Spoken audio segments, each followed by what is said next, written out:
El viaje de una sola célula a un organismo complejo es, sin duda, una de las historias más increíbles de la biología. En apenas unas semanas se sientan las bases de una nueva vida, en una secuencia de eventos de una precisión asombrosa. Vamos a meternos de lleno en este proceso fascinante. Miren esto. Al ver estas imágenes de embriones a las 3, 4 y 7 semanas, la complejidad es impresionante. Y pensar que todo, absolutamente todo, arranca desde un único punto. Entonces la gran pregunta es, ¿cómo es posible? ¿Cómo una sola célula logra organizar esta transformación tan increíble en apenas unas semanas? Ok, este es nuestro plan de vuelo. Vamos a seguir el camino paso a paso.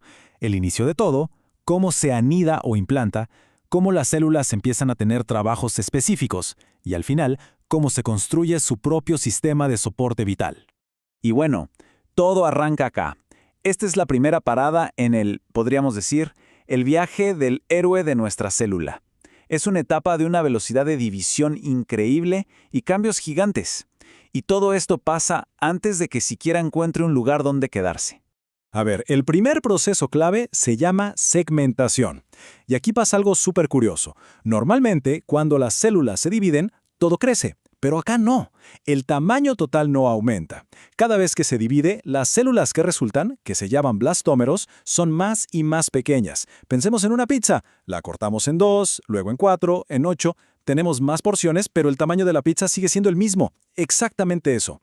Claro, y con tanta división, todo tiene que estar bien protegido, ¿no? Para eso está la zona pelúcida. Es como una especie de coraza, un escudo temporal.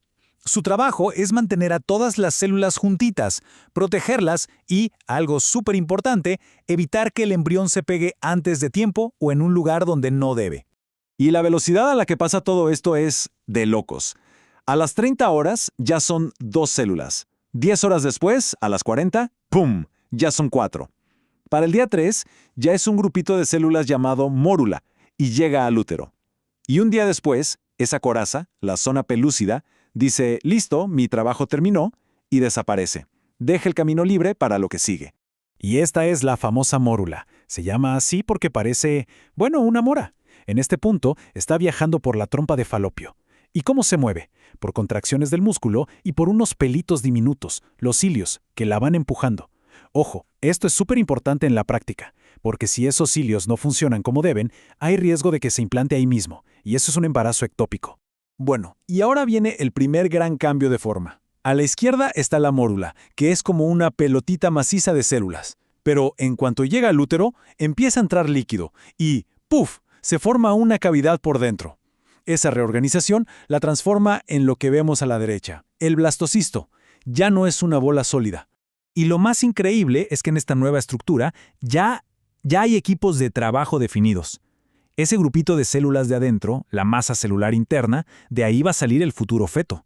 Y toda la capa de células que lo rodea, el trofoblasto, tiene otra misión, igual de importante. Va a ser la encargada de construir la placenta, todo el sistema de soporte.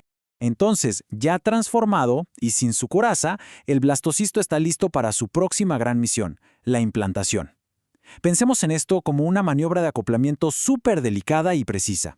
Tiene que anclarse a la pared del útero para poder seguir adelante.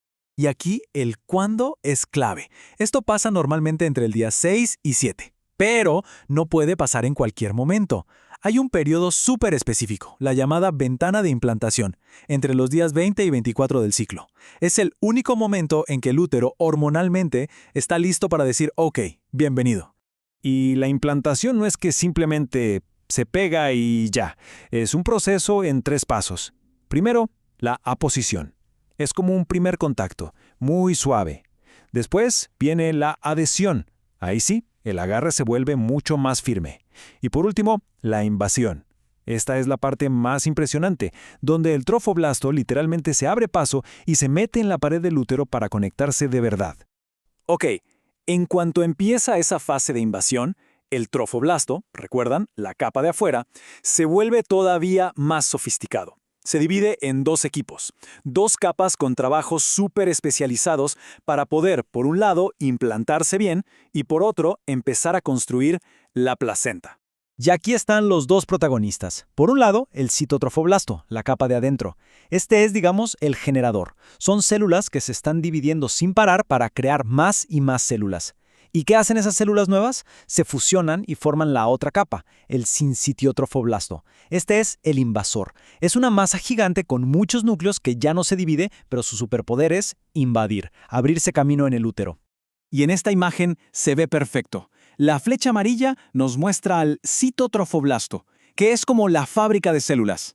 Y la flecha rosa apunta al sincitiotrofoblasto, que es la fuerza de choque, la que está invadiendo el tejido de la madre que vemos en azul. Es un trabajo en equipo perfectamente coordinado.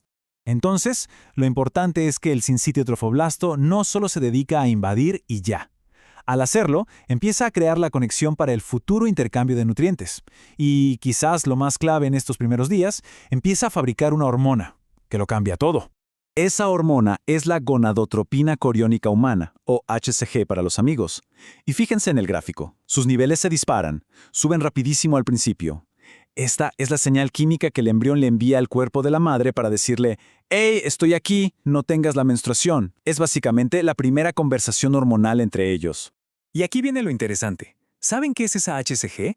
Es exactamente lo que detectan las pruebas de embarazo, tanto las de orina como las de sangre. Es increíble pensar que todo este proceso microscópico, esta invasión celular, genera una señal tan potente que la podemos medir. Ok, ya tenemos al embrión anclado y comunicándose. ¿Cuál es el siguiente gran proyecto en la lista? Construir la placenta. Es un órgano alucinante que va a funcionar como pulmones, riñones y sistema digestivo para el feto por los próximos meses. Y para esta megaconstrucción, el trofoblasto se especializa todavía más. Se divide en dos grupos. El trofoblasto velloso se va a encargar del intercambio. Forma unas estructuras como raíces de árbol, las vellosidades, que es donde va a pasar toda la magia del intercambio. Pero luego está el trofoblasto extravelloso. Este es más aventurero. Su misión es ir más profundo, invadir y remodelar el terreno. Y esta imagen de verdad muestra una de las cosas más espectaculares de todo el proceso. Esas células extravellosas se meten en las arterias de la madre, las arterias espirales, y las transforman por completo. Las convierten de ser tubos angostos y de alta presión a ser unas autopistas anchas y de baja presión. ¿Por qué? Para asegurarse de que llegue un montón de sangre a la placenta, sin problemas. Así que, para resumir un poco, hemos visto cómo desde una sola célula, que se divide pero sin crecer, llegamos a una estructura complejísima que se implanta, que habla con hormonas y que encima se pone a remodelar el cuerpo de su madre para poder sobrevivir. Es un diálogo celular constante, una coreografía perfecta.